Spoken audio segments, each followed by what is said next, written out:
Hello. इस chapter में मैं कवर करूंगा subject verb agreement. Subject verb agreement chapter आपको ग्रामर में सबसे आखिर में करना है। पहले आपको बाकी चैप्टर करने हैं ग्रामर के, जैसे noun, pronoun, adjective, adverb, preposition, conjunction, interjection, ये सारे चैप्टर करने हैं। उसके बाद आपको करना है सब्जेक्ट वर्ब एग्रीमेंट। तो ये सब्जेक्ट वर्ब एग्रीमेंट एक चीज से सबका समावेश है, सबसे ज्यादा इंपॉर्टेंट चैप्टर है ये। अगर मैं नंबर की बात करूं तो सबसे ज्यादा क्वेश्चन सब्जेक्ट वर्ब एग्रीमेंट से आते हैं प्रेपोजिशन के बाद।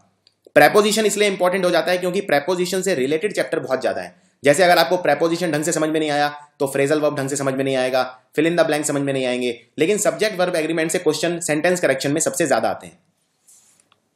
इससे पहले सब्जेक्ट वर्ब एग्रीमेंट स्टार्ट करें, पहले कुछ कंसेप्ट बिल्ड कर लेते हैं दोबारा एक बार। सब्जेक्ट क्या होता है? वैसे ये सब चीजें मैं अपने पिछले वीडियोस में कवर कर चुका हूं, लेकिन फिर भी एक बार रिव्यू करना जरूरी है। सब्जेक्ट होता है जो काम को करता है या जिसके बारे में बात हो रही होती है, उसे बोलते हैं सब्जेक्ट।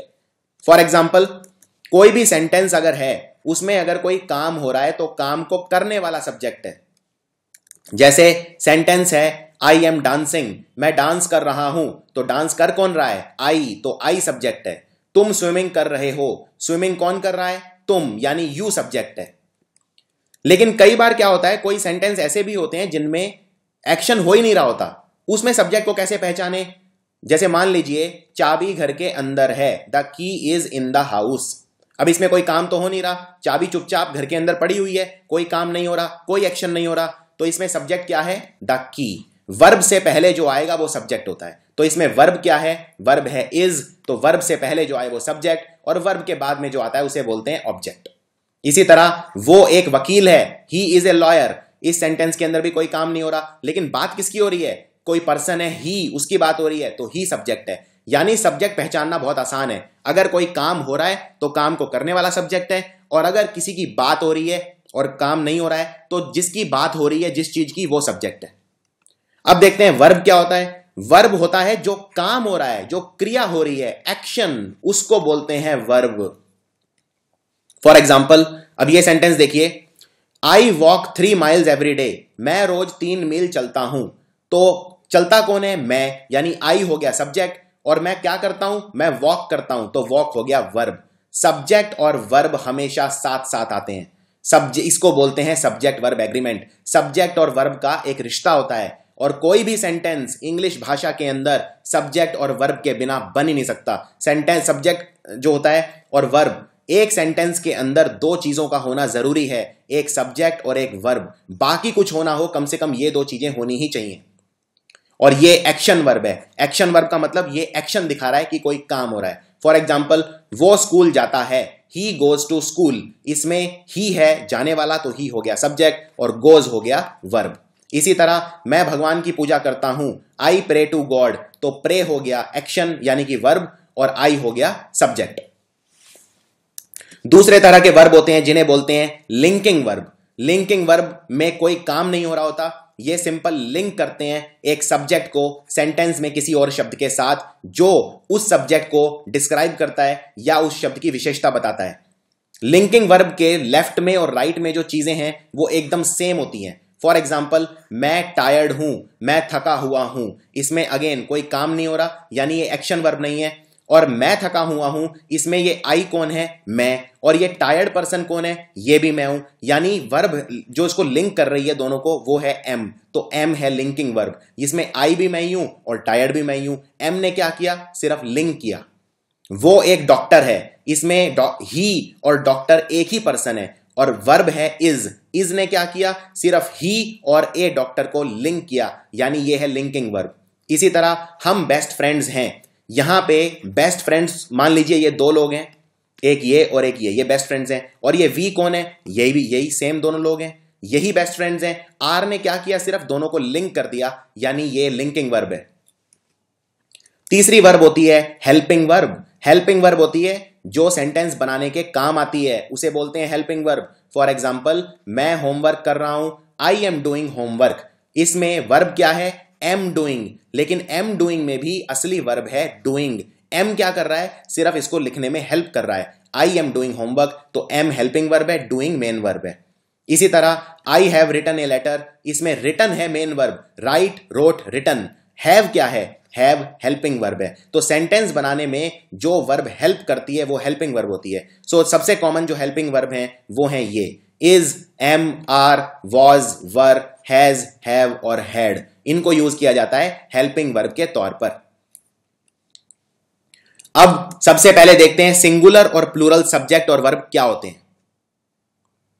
जब कोई मैं सेंटेंस बनाता हूं तो मेरे को सिर्फ दो चीजों से मतलब होना चाहिए, एक तो सब्जेक्ट से और एक वर्ब से।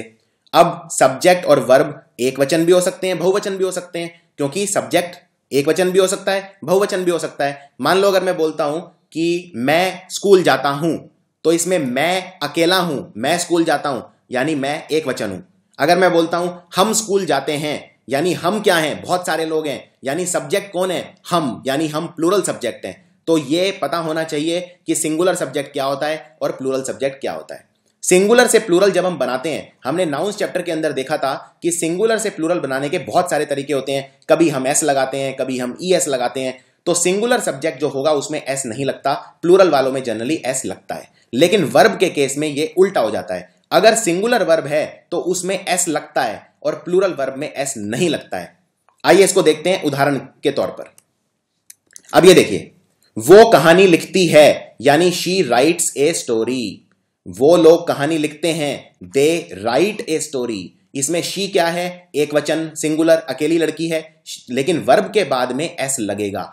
यानी जब सब्जेक्ट सिंगुलर है तो वर्ब में एस लगता है, और जब सब्जेक्ट प्लूरल है तो वर्ब में से एस हट जाता है। इसलिए आप लिखेंगे दे राइट ए स्टोरी। सो ये है रूल, आपका गोल्डन रूल। अगर सब्जेक्ट सिंगुलर है तो उसमें एस नहीं लगेगा। जैसे डॉग अकेला है तो एस नहीं लगेगा, लेकिन अगर बहुत सारे डॉग होते तो आप बोलते डॉग्स। अब मेरे को लिखना है कि डॉग भौंकता है, तो मैं क्या बोलूंगा, द डॉग बार्क्स। एक ही डॉग है तो सिंगुलर है, सब्जेक्ट सिंगुलर है होता है तो वर्ब में एस लग जाता है। यहां पे सब्जेक्ट सिंगुलर है तो वर्ब में एस लग गया। लेकिन अगर प्लूरल है तो सब्जेक्ट में एस लग जाता है, वर्ब में से एस हट जाता है। तो प्लूरल सब्जेक्ट क्या होगा, डॉग्स, यानी बहुत सारे डॉग्स, इसलिए ये प्लूरल है। लेकिन वर्ब क्या लगेगी, वर्ब में से एस हट जाएगा, यानी the dogs bark. So for example, singular verb जो होती है वो एस में खत्म होती है, जैसे डॉग बार्क्स और डॉग्स बार्क। यहां पे डॉग अकेला है तो सिंगुलर वर्ब लगेगी, यानी बार्क्स। यानी नाउन और वर्ब आपस में बिल्कुल उल्टी तरह से काम करते हैं। अगर नाउन का बहुवचन बनाना है तो एस लगा दो, जैसे चेयर्स, मैप्स, डॉग्स, कैट्स। लेकिन अगर वर्ब का प्लूरल बनाना है तो एस हटा दो।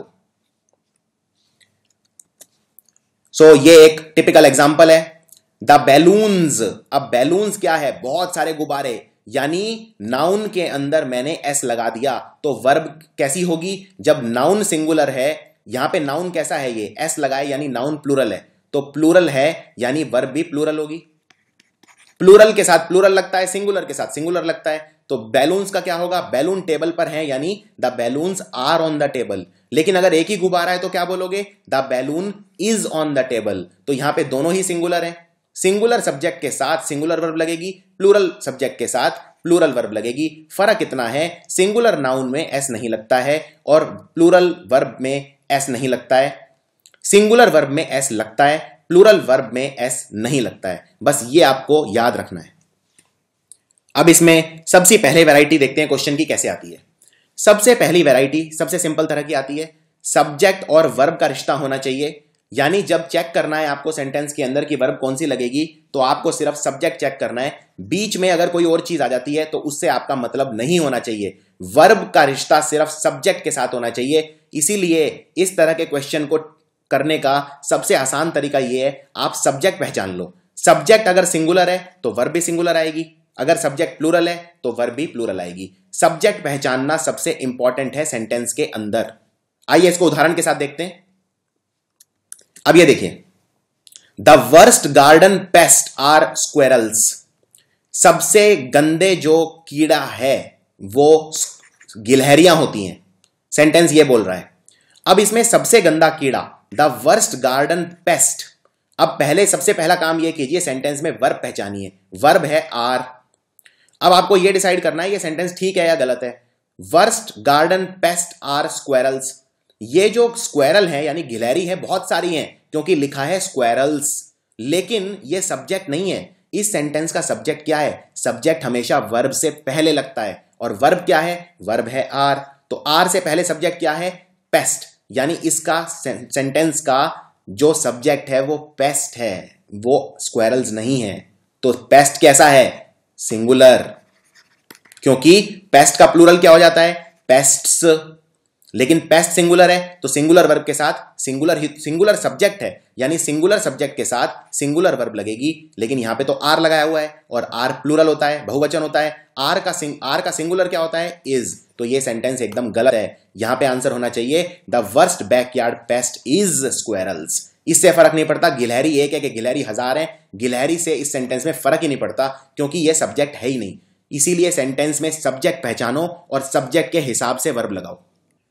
एक बहुत अच्छा एग्जाम्पल देखते हैं, बहुत गलतियां होती हैं इसमें। The number of students have increased, students का नंबर बढ़ गया है।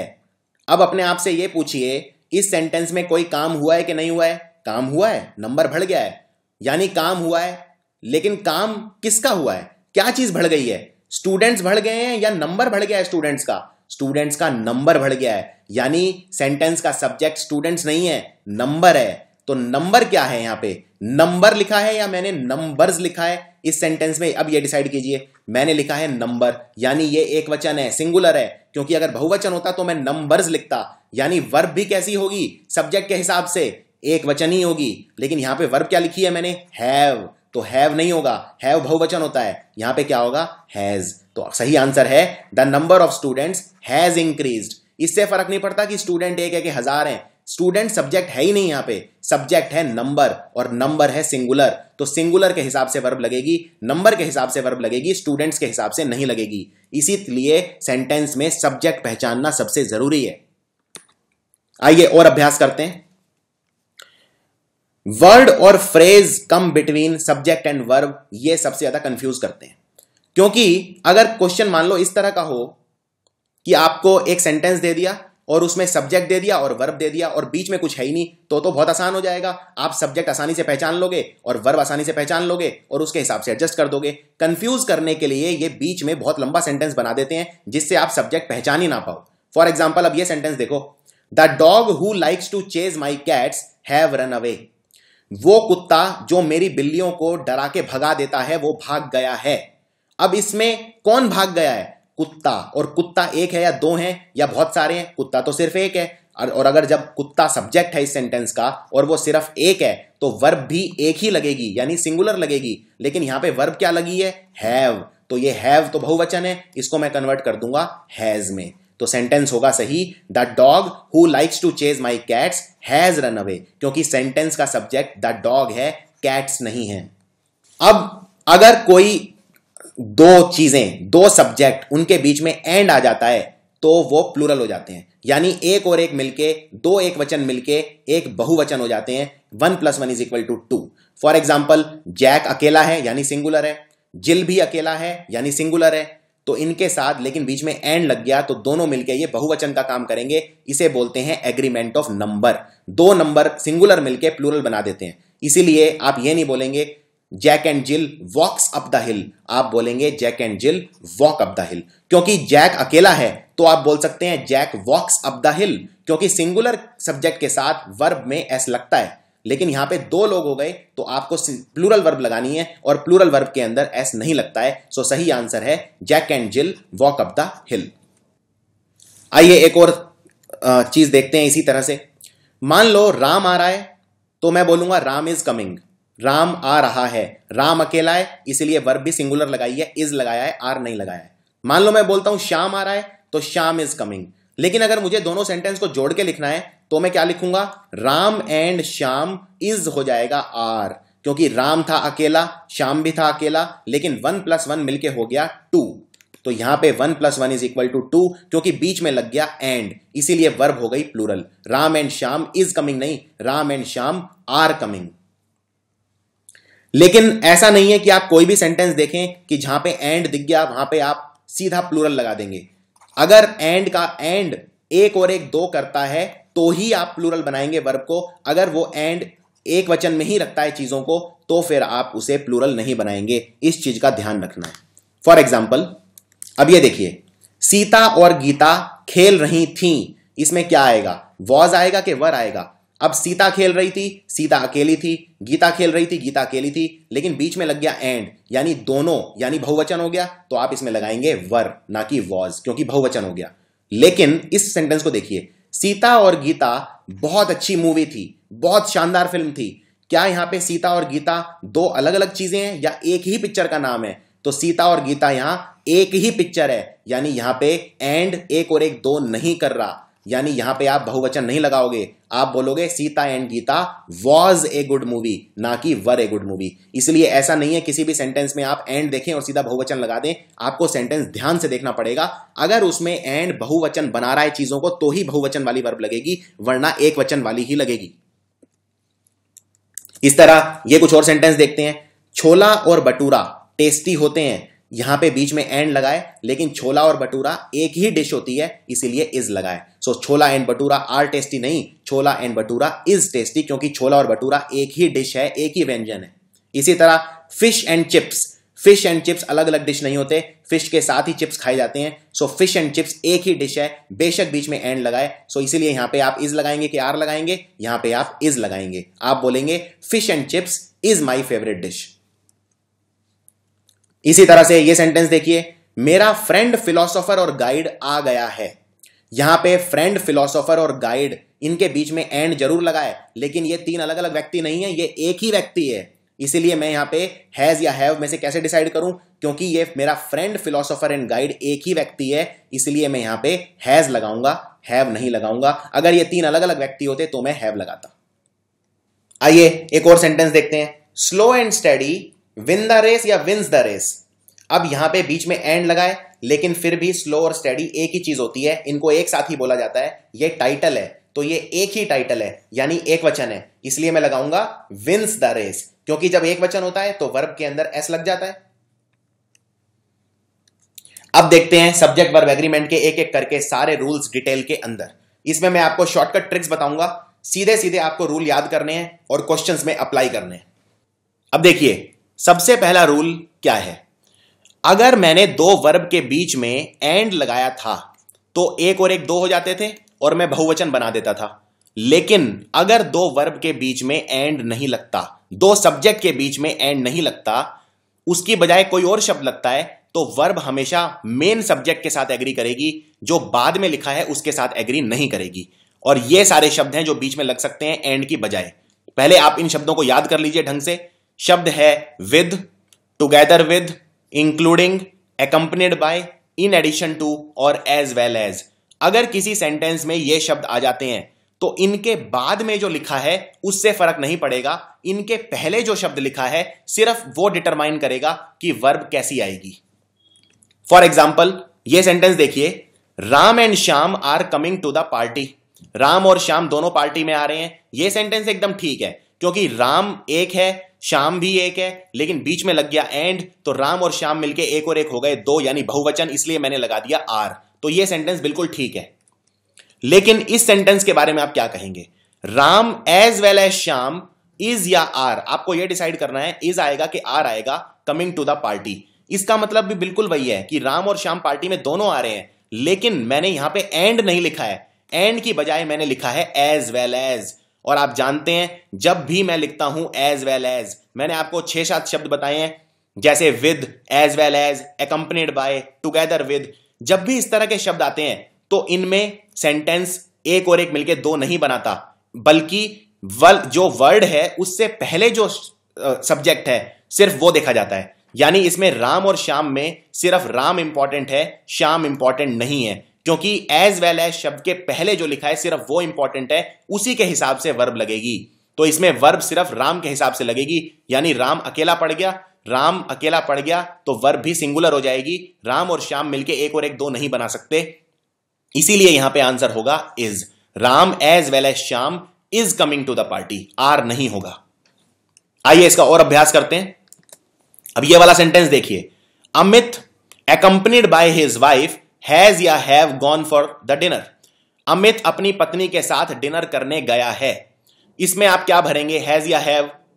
अब यहां पे अमित अपनी पत्नी के साथ गया है, मैंने लगाया है अकम्पनीड बाय, और अकम्पनीड बाय जब मैं लगाता हूं तो अकम्पनीड बाय से पहले जो लिखा है सिर्फ वो डिटरमाइन करेगा, वो डिसाइड करेगा कि वर्ब क्या लगी है। यानी अकम्पनीड बाय के बाद क्या है, हिज वाइफ। हिज वाइफ से फर्क नहीं पड़ेगा सेंटेंस पे, सिर्फ अमित से फर्क पड़ेगा। यानी अमित अकेला है तो अमित डिसाइड करेगा कि वर्ब क्या लगेगा। अमित है एक वचन, इसलिए यहां भी वर्ब लगेगी एक वचन। हैज और हैव में एक वचन कौन सी है, हैज, तो आंसर है Amit has gone for dinner. इसी तरह से ये वाला देखते हैं, all the books including yours is या आर इन द कबर्ड। जितनी भी किताबें हैं तुम्हारी इंक्लूड करके, यानी तुम्हारी भी, वो सब कबर्ड में रखी हैं।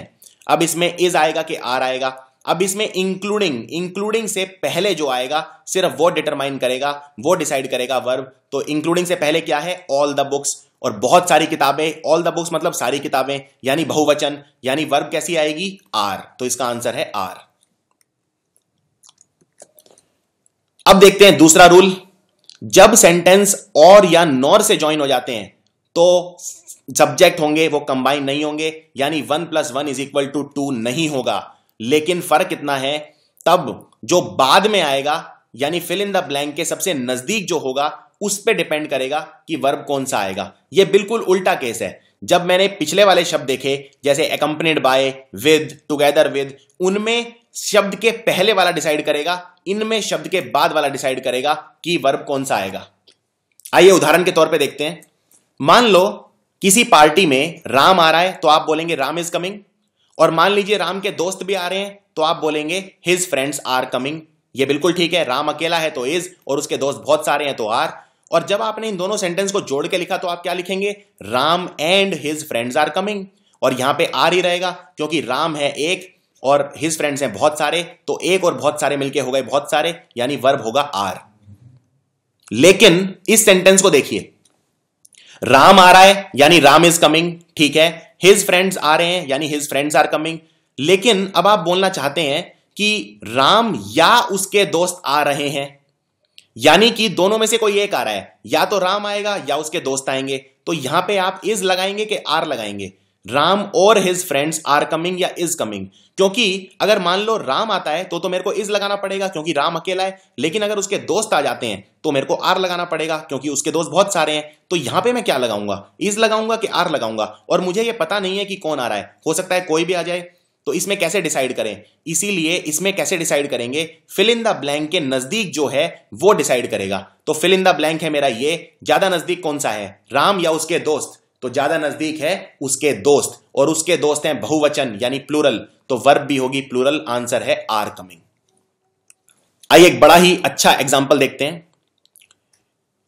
मान लीजिए मेरे पास एक माइक्रोफोन है और स्पीकर्स हैं और मुझे नहीं पता कौन सा टूटा हुआ है, तो मैं लिखूंगा आइदर द माइक्रोफोन और द स्पीकर्स आर ब्रोकन। अब यहां पे माइक्रोफोन क्या है, माइक्रोफोन एक वचन है, सिंगुलर है, लेकिन स्पीकर्स प्लूरल है। अब मुझे बोलना है या तो माइक्रोफोन टूटा हुआ है या स्पीकर्स टूटे हुए हैं, लेकिन फिल इन द ब्लैंक क्या है, फिल इन द ब्लैंक ये है, और फिल इन द ब्लैंक के नजदीक है स्पीकर्स, और स्पीकर्स प्लूरल है, इसलिए यहां पे आर आएगा, इज नहीं आएगा। तो ये सेंटेंस बिल्कुल ठीक है। अगर मान लो मैं इसको उल्टा करके लिख दूं, आइदर द स्पीकर्स और द माइक्रोफोन इज ब्रोकन, यानी या तो स्पीकर्स टूटे हुए हैं या माइक्रोफोन टूटा हुआ है, तो फिल इन द ब्लैंक के नजदीक है माइक्रोफोन, माइक्रोफोन है सिंगुलर एक वचन, इसलिए यहां पे इज आएगा। तो फिल इन द ब्लैंक के नजदीक जो आता है, जब एक सेंटेंस के अंदर सिंगुलर भी है और प्लूरल सब्जेक्ट भी है और दोनों के बीच में और या नॉर है, तो जो फिल इन द ब्लैंक के पास होगा वो डिसाइड करेगा कि वर्ब कौन सी आएगी। इसका एक बहुत अच्छा एग्जांपल देता हूं, एक और example, neither the teacher nor the students want to stay late, यानी टीचर यहां पे क्या है, एक वचन सिंगुलर, लेकिन स्टूडेंट्स तो बहुत सारे हैं यानी प्लूरल, और फिल इन द ब्लैंक है ये, फिल इन द ब्लैंक के पास कौन सा है, सिंगुलर वाला या प्लूरल वाला, तो फिल इन द ब्लैंक के पास है प्लूरल वाला, यानी प्लूरल वर्ब आएगी, तो वर्ब इसलिए लिखी है वांट। लेकिन अगर मैं इसी सेंटेंस को उल्टा करके लिख दूं, पहले स्टूडेंट्स लिख दूं फिर टीचर लिख दूं, तो फिल इन द ब्लैंक के नजदीक टीचर हो गया, और टीचर सिंगुलर है, सिंगुलर के अंदर वर्ब में एस लग जाता है, यानी आप लिखेंगे वांट्स। सो आई होप ये कंसेप्ट आपको एकदम क्लियर होगा। मैं रिपीट कर देता हूं, अगर नाइदर और नॉर हैं तो फिल इन द ब्लैंक्स के बाद नाइदर, नॉर और ये जो शब्द हैं इनमें फिल इन द ब्लैंक के पास वाला डिसाइड करेगा, लेकिन अगर as well as, together with, along with, accompanied by, including, इस तरह के शब्द हैं, तो जो पहले लिखा है उन शब्दों से वो डिसाइड करेगा कि वर्ब कौन सी आएगी। इसकी आपको लगातार प्रैक्टिस करनी है और अभ्यास करना है। अब देखिए इनमें आपको कुछ अभ्यास करवाता हूं, बताइए क्या आएगा। वीडियो को यहीं रोक दीजिए, पहले खुद ट्राई कीजिए। One of the boys is या are suppose to do it, और दूसरा है the man with all his children is या आर रनिंग। तो इसमें आपको बताना है इज आएगा कि आर आएगा। One of the boys is suppose to do it या are suppose to do it. अब इसमें सब्जेक्ट पहचानिए, सब्जेक्ट क्या है इसके अंदर, ये काम जो भी करना है ये किसको करना है, वन ऑफ द बॉयज, यानी बॉयज तो बहुत सारे हैं लेकिन करना एक को है, यानी सिंगुलर, यानी इज आएगा। तो सेंटेंस को ध्यान से देखना है और सब्जेक्ट पहचानना है। इसमें एक लड़का काम करेगा बहुत लड़कों में से, तो सब्जेक्ट एक लड़का हो गया, बहुत सारे लड़के नहीं हुए। तो ऐसा नहीं है, यहां पे आप देखें बॉयज और बॉयज प्लूरल है तो आप लगा दें आर, नहीं। अगले वाला the man with all his children is या आर रनिंग। अब यहां पे man and all his children नहीं है, man with all his children है। और आप जानते हैं जब भी सेंटेंस में विद आता है तो विद से पहले वाला डिसाइड करता है कि वर्ब कौन सी आएगी, और विद से पहले क्या है, मैन, और मैन है बेचारा अकेला, यानी यहां पे इज आएगा। सो आंसर है the man with all his children is running. इसका एक और बहुत अच्छा शॉर्टकट बताता हूं, सेंटेंस को हिंदी में कन्वर्ट कर लो, आंसर अपने आप आ जाएगा। फॉर एग्जाम्पल ये सेंटेंस है the man with all his children is या आर रनिंग, यानी ये सेंटेंस को हिंदी में क्या बोलूंगा, आदमी अपने बच्चों के साथ दौड़ रहा है, यानी आदमी दौड़ रहा है, दौड़ रहे हैं नहीं बोलूंगा, दौड़ रहा है, यानी एक वचन, यानी इज रनिंग। इस तरह से भी आप इसको कर सकते हैं। अब एक बहुत इंपॉर्टेंट रूल, जब दो वस्तुएं या दो क्वालिटीज एक ही सब्जेक्ट की होती हैं, एक ही आदमी की होती हैं, या एक ही सब्जेक्ट की होती हैं, तो वर्ब एक सिंगुलर होती है, प्लूरल नहीं होती, बेशक बीच में एंड लगे या कुछ और लगे। फॉर एग्जाम्पल अब ये सेंटेंस देखिए, his money and popularity is या आर ऑन द डिक्लाइन, यानी उसका पैसा और उसकी शोहरत दोनों कम हो रहे हैं। अब इसमें जो मनी है वो किसकी है, वो इसकी है, हिज की, उस पर्सन की, और पॉपुलैरिटी किसकी है, पॉपुलैरिटी भी हिज की है, यानी दो क्वालिटीज एक ही सब्जेक्ट की हैं, यानी यहां पे वर्ब सिंगुलर आएगी, क्योंकि जब दो क्वालिटीज एक ही सब्जेक्ट की होती हैं तो वर्ब हमेशा सिंगुलर रहती है। तो यहां पे होगा is, his money and popularity is on the decline. अब ये वाला देखते हैं sentence, poverty and misery come together, गरीबी और बुरा वक्त एक साथ आते हैं। अब इसमें पॉवर्टी एक अलग चीज है, मिजरी एक अलग चीज है, ये दोनों क्वालिटीज किसी सेम चीज की नहीं है, तो यह एक नॉर्मल सेंटेंस है, इसीलिए एक और एक मिलके दो हो जाएंगे यहां पे, और एक वचन नहीं होगा, बहुवचन होगा, इसलिए मैंने यहां पे लिखा है कम, ना कि कम्स। लेकिन अगर मैं बोलूं his poverty and misery is a cause for concern या are a cause for concern, मान लीजिए अगर मैं इसमें आपको चॉइस दूं इज आएगा कि आर आएगा। अब ये गरीबी किसकी है, हिज की, और मिजरी यानी बुरा वक्त किसका है, वो भी इसका है, यानी दो क्वालिटीज एक ही पर्सन की हैं यहां पे, इसीलिए सिंगुलर वर्ब आएगी, यानी यहां पे इज आएगा, आर नहीं आएगा। सो आई होप इस एग्जांपल से आपको ये एकदम क्लियर हो जाएगा। अगला इंपॉर्टेंट रूल देखते हैं, जब सेंटेंस के दो सब्जेक्ट उनमें अलग अलग आर्टिकल लगता है, मतलब अलग अलग लोगों की बात हो रही है, लेकिन जब सेंटेंस में एक से ज्यादा सब्जेक्ट हैं और सिर्फ एक में ही आर्टिकल लगता है, तो मतलब एक ही पर्सन की बात हो रही है, यह आपको याद रखना है। और आर्टिकल क्या होते हैं, ए एन और दा को बोलते हैं आर्टिकल। फॉर एग्जाम्पल ये दोनों सेंटेंस देखिए, इनमें बताइए क्या डिफरेंस है।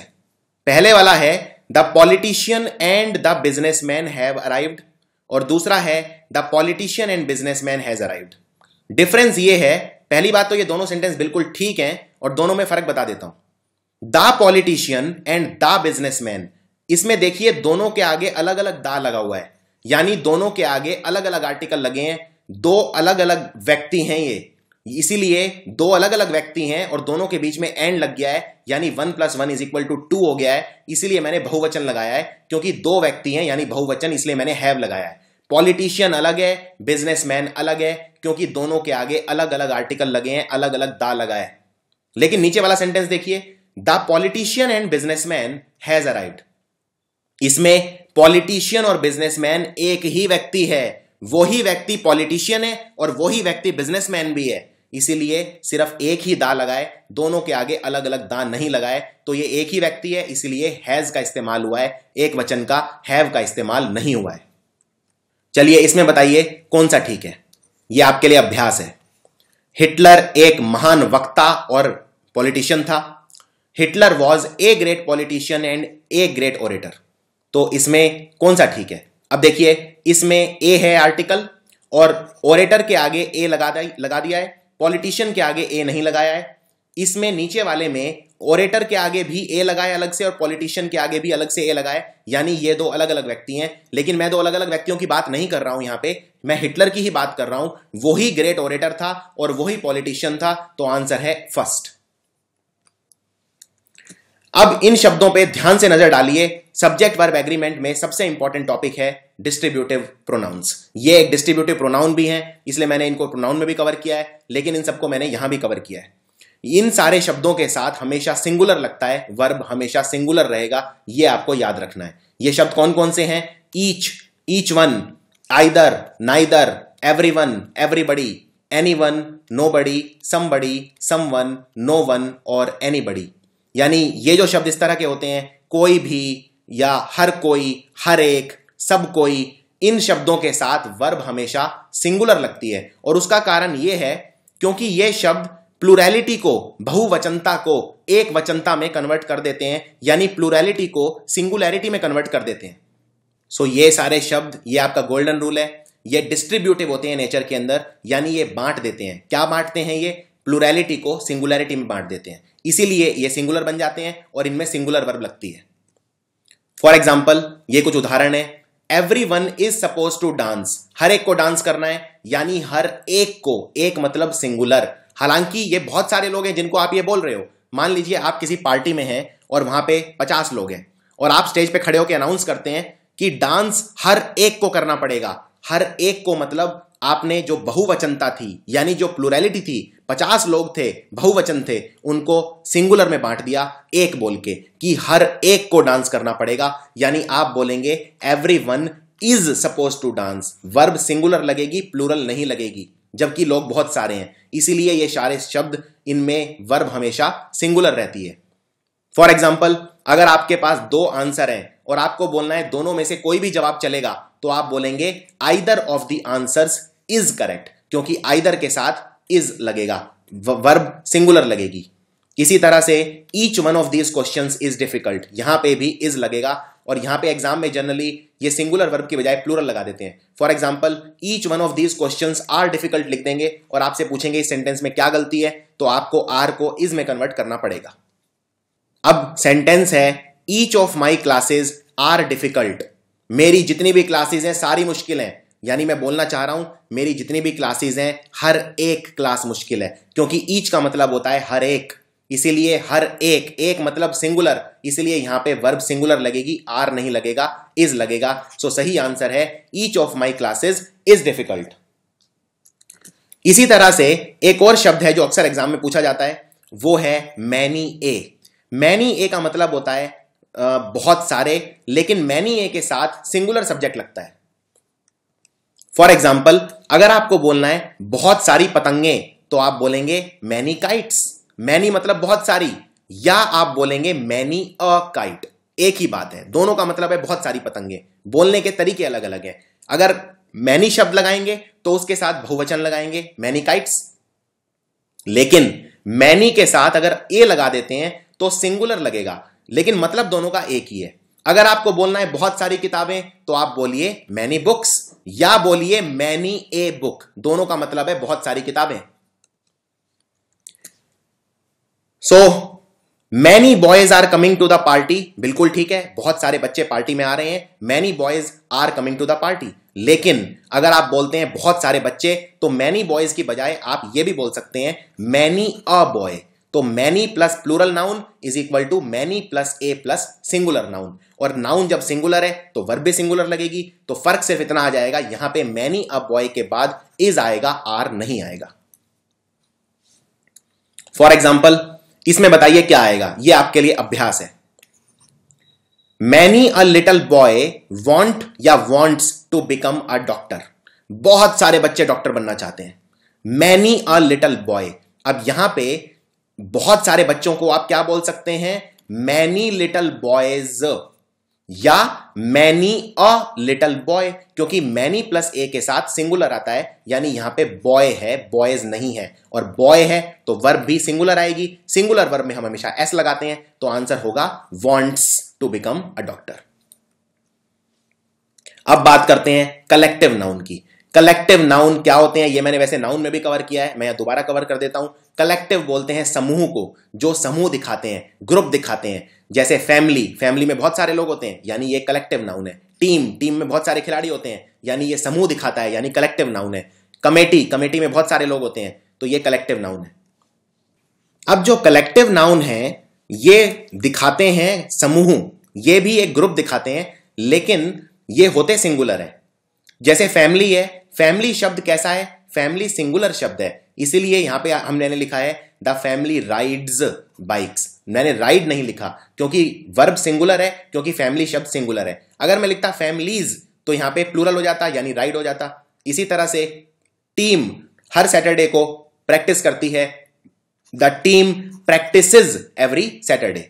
तो जो कलेक्टिव नाउन होते हैं वो सिंगुलर की तरह काम करते हैं, लेकिन इसमें कुछ चीजों का आपको ख्याल रखना है, और ये बिल्कुल एग्जाम में पूछे जाते हैं, क्योंकि ये एक अपवाद है।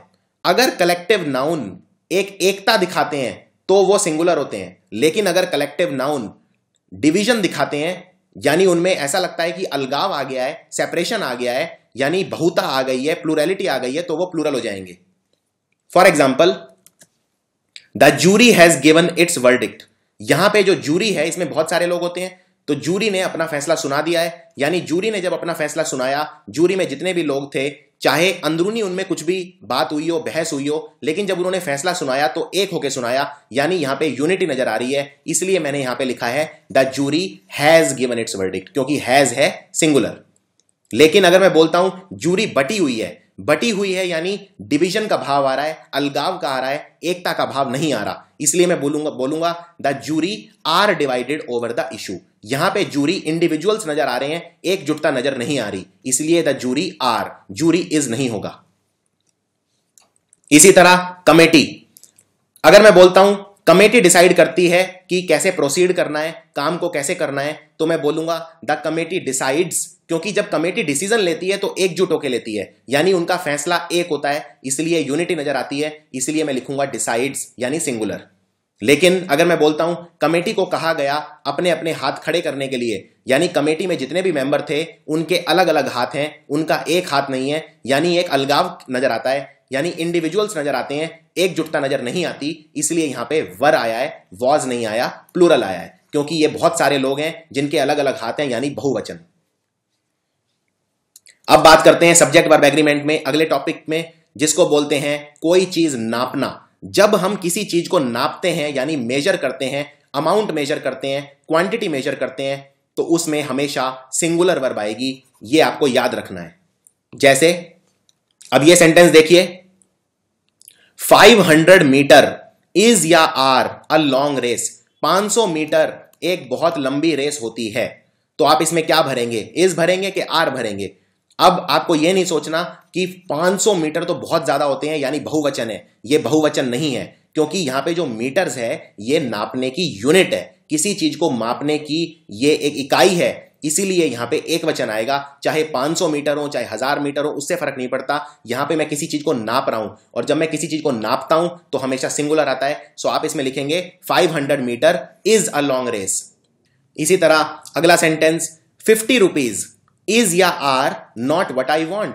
50 रुपए मुझे नहीं चाहिए, तो आप इज भरेंगे कि आर भरेंगे? यहां पे 50 रुपीज है, रुपीज बहुत सारे हैं, लेकिन यहां मैं 50 को नाप रहा हूं। रुपीज किसी चीज को नापने की यूनिट होती है, किसी चीज को मापने की इकाई होती है, इसलिए सिंगुलर आएगा। 50 rupees is not what I want. अब इन दोनों सेंटेंस पे नजर डालिए और बताइए क्या आएगा।